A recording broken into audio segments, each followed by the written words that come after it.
Proklamasi kami, bangsa Indonesia, Setelah lepas dari pertahanan Belanda sejak konferensi Meja Bundar, artinya gunung tersebut hanya terlihat seperti perahu terbalik dari arah selatan saja. Dikenal sebagai tempat para dewa. Biar channel selalu semangat untuk membuat video-video sejarah tempo dulu yang belum kita ketahui.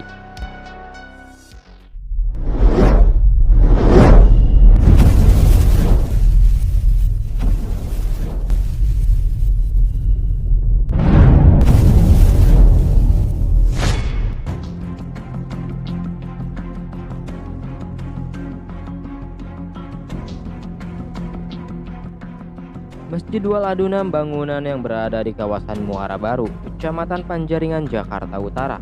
Ini merupakan salah satu saksi bisu bagaimana kawasan pesisir ibu kota perlahan tenggelam. Kini air laut sudah nyaris menyentuh bagian atap masjid. Sudah sepekan lebih kenaikan air pasang laut atau banjirop menerjang wilayah pesisir Jakarta Utara. Wilayah terdampak banjirop paling parah adalah Kelurahan Marunda, Kelurahan Ancol, kawasan Pelabuhan Sunda Kelapa, Muara Angke, dan Muara Baru.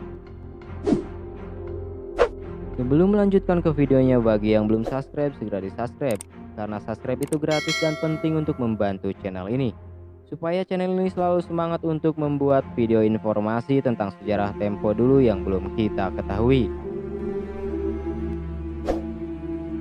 Prediksi Jakarta akan tenggelam dalam beberapa puluh tahun ke depan bukanlah isapan jempol belaka. Sebuah masjid yang dulu berdiri kokoh di kawasan Muara Baru, Panjaringan, Jakarta Utara menjadi saksi bisu bagaimana wilayah ibu kota perlahan tenggelam akibat naiknya level air laut dan turunnya permukaan tanah.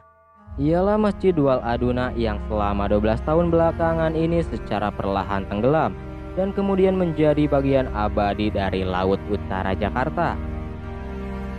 Masjid ini berlokasi tepat di balik tanggul besar penahanan air laut di Pelabuhan Sunda Kelapa.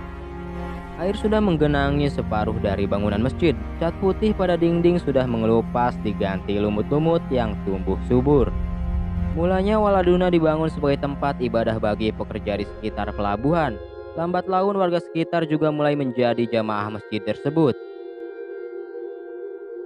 Banjirop yang besar yang terjadi di daerah tersebut membuat pemerintah Provinsi DKI Jakarta membangun tanggul yang tingginya kurang lebih 5 meter di kawasan Sunda Kelapa. Tanggul itu dibangun di belakang masjid menutupi akses menuju rumah ibadah tersebut.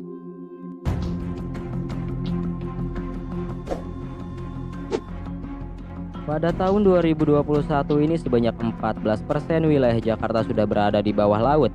Angka ini diperkirakan meningkat menjadi 28% pada tahun 2050. Fenomena ini disebabkan oleh kombinasi dua faktor. Faktor utama adalah naiknya level air laut akibat pemanasan global yang melelehkan gunung es di kutub utara serta selatan. Merujuk data satelit yang dikumpulkan ITB selama 20 tahun, kenaikan permukaan air laut di perairan Indonesia diperkirakan sekitar 3-8 mm per tahun. Sementara itu, faktor kedua adalah turunnya permukaan tanah akibat eksploitasi air tanah secara berlebihan. Beberapa tempat di Jakarta seperti Muara Baru sudah turun sejauh 1 meter. Perlu intervensi dari pemerintah agar ancaman Jakarta tenggelam bisa diatasi.